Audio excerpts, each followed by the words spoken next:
How to price and position your items to increase sales. What determines how well an item sells? Many people think it is the quality of the item. Others think it is the quality of the marketing. But actually, it's both those things and lots more. The rather daunting aspect of selling a product is that you need to get everything right and that countless tiny factors are all influencing how well your product sells, or doesn't, at any given time. This is good news too though, as it means that at any point, you can probably encourage more sales by tweaking your approach in one area or another. For example, even changing the way you arrange your items in an e-commerce store can make a big difference to how they sell. 1. Using contrast. Contrast is an interesting concept in retail that suggests you should place two items next to each other that have contrasting price points. In other words, place your expensive ties right next to your cheap ties. Why is this? Because it makes both items look better. For the expensive ties, being next to the cheaper ties makes them seem more luxurious and premium. What's more, is that if someone was thinking that they were going to buy the cheap ties, they might notice that the expensive ones are there and that for just a little more money, they could have the very most luxurious line that you stock. They might not initially have been interested in buying a tie for $50.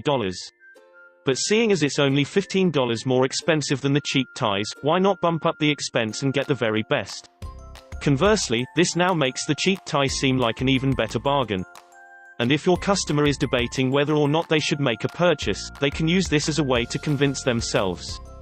Well, they might think, at least if I just buy the cheap tie, I will have saved myself some money. 2. Selling one cheap item.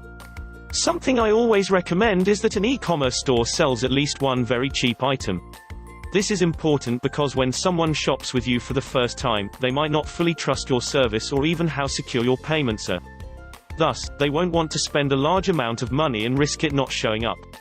But by selling one item very cheaply, you can convince someone to take a risk when there's not that much money at stake. This way, they can see that you provide a reliable service and hopefully they'll then be happy to use your business in future for more expensive products. There are many more strategies like these that you can use to sell products, and these vary from bundling products together, to offering limited time discounts in order to drive sales. Ultimately though, the take-home lesson is that if you want something to sell faster, you might want to think about the way you're presenting it in your e-commerce store. And if you want to learn more, I recommend you click the link in the description to discover how to build a six-figure online physical products business without spending a dime on inventory or ever shipping anything yourself. And if you like this video, please give it a thumbs up and subscribe and share it with your friends on Facebook and Twitter and Google+. Thank you for watching and see you next time.